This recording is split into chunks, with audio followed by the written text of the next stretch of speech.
Вы замечали, что чем сильнее пытаешься не думать о тревоге, тем яростнее она возвращается?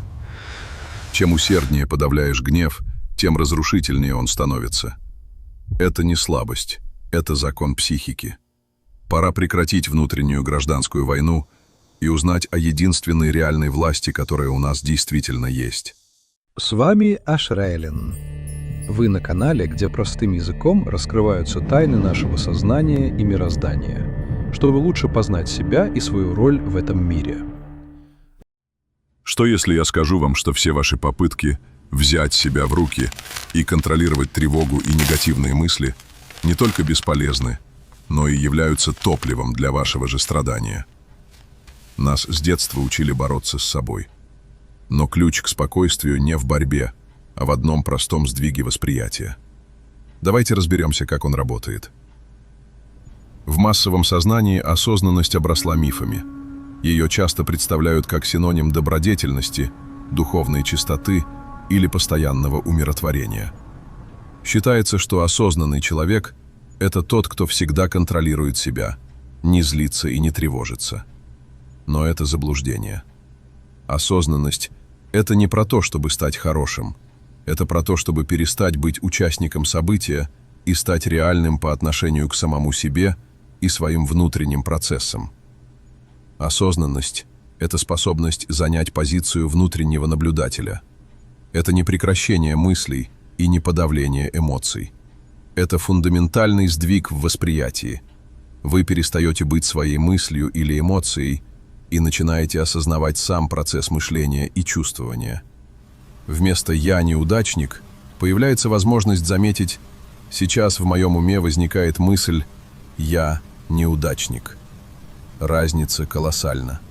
Как только вы совершаете этот маневр, диссоциируетесь и переходите из роли захваченного участника в роль спокойного наблюдателя, вы перестаете находиться под властью мысли.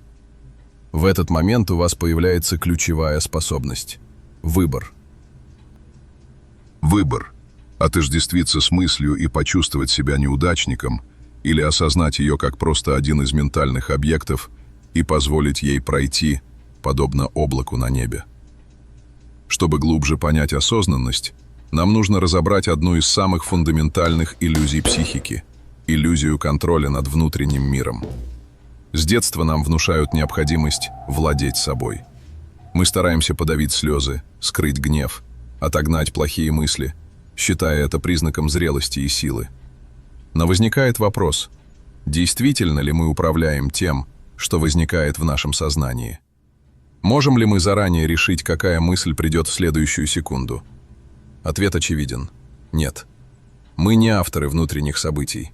Мы – первые зрители. Они приходят из неизвестного источника, из подсознания или как реакция на внешние стимулы, которые мы даже не успеваем осмыслить. Это особенно заметно в творчестве. Художники, поэты, ученые не вызывают вдохновения усилием воли. Ньютон не приказал себе открыть закон тяготения. Он просто наблюдал за падающим яблоком. Пушкин говорил, пока не требует поэта к священной жертве Аполлон. Поэт не командует музой, он ждет. Мысль приходит, не производится. Мы не управляем потоком, но можем подготовить пространство для его приема. Быть внимательными, открытыми и готовыми заметить. Истинная свобода не в попытке контролировать каждый миг внутренней жизни. Эта попытка ведет только к неврозу. Свобода в том, как мы реагируем на то, что уже пришло. Мы не выбираем ветер, но можем ставить паруса. Мы не выбираем волну, но можем научиться держаться на плаву, наблюдая за ее движением, вместо того, чтобы яростно сражаться с океаном. В этом принятии нашей невластности над мыслью и эмоцией открывается дверь к подлинной осознанности. Она начинается с признания «Я не хозяин мыслей, но я хозяин внимания». И это куда более глубокая форма силы. Здесь рождается большинство наших страданий. Сама по себе негативная мысль не проблема. Это просто погода внутреннего мира. Проблема начинается, когда внутренний судья говорит «этого быть не должно». Я не должен так чувствовать. Мы объявляем войну сами себе. Пытаемся подавить гнев, прогнать тревогу, задушить мысль.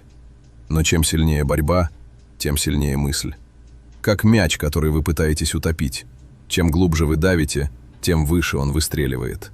Сопротивление не убирает эмоцию, оно ее подпитывает. Юнг говорил: «То, чему ты сопротивляешься, упорствует». Эйнштейн добавлял: «Проблему нельзя решить на том же уровне, на котором она возникла». Пытаясь силой воли убрать эмоцию, мы остаемся внутри той же системы, хаотичного ума. Осознанность – это выход из системы. Не борьба с волной, а наблюдение за ней. Вы перестаете быть мыслью и становитесь тем, кто на нее смотрит. Как это выглядит на практике? Допустим, вас охватила тревога. Вместо того, чтобы провалиться в ее содержание, все пропало, случится что-то ужасное, вы совершаете внутренний маневр. Сначала признаете присутствие. Во мне сейчас есть тревога. Затем наблюдаете. Как она ощущается? Как дышит? Теплая или холодная? Вы смотрите не на тревогу, как на врага, а на то, как она проявляется в теле и уме. В этот момент происходит отделение. Вы не тревога. Вы пространство, в котором она возникает и растворяется, когда ее не подпитывают борьбой. Это и есть состояние здесь и сейчас. Практика чистого, безоценочного присутствия. В Сиддхартхе герой учится слушать реку, не теряя себя в одном голосе, но слыша все голоса сразу. В этом наблюдении он обретает покой. Осознанность – это внутренняя позиция свидетеля. Это молчаливая молитва внимания, практика глубокого присутствия. Это не быть мыслью или эмоцией, это быть тем, кто остается, когда они уходят. Когда вы перестаете отождествлять себя с бурей ума, вы возвращаетесь к своей подлинной сути, спокойной, ясной, свободной. Вы выходите из системы и обретаете власть не над бурей, а над своим кораблем.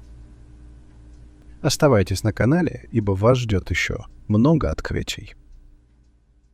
Каждый шаг здесь — это не просто новое знание, но тихий поворот внутрь, туда, где начинается настоящий порядок. Мы еще поговорим о природе ума, о силе внимания, о ловушках восприятия и о тех дверях, которые открываются только тому, кто смотрит честно. Если сегодня хоть одна мысль сдвинулась в глубину, значит, вы уже на пути. А путь, который начат сознательно, всегда приводит туда, куда нужно. До новой встречи. Она будет раньше, чем вы думаете.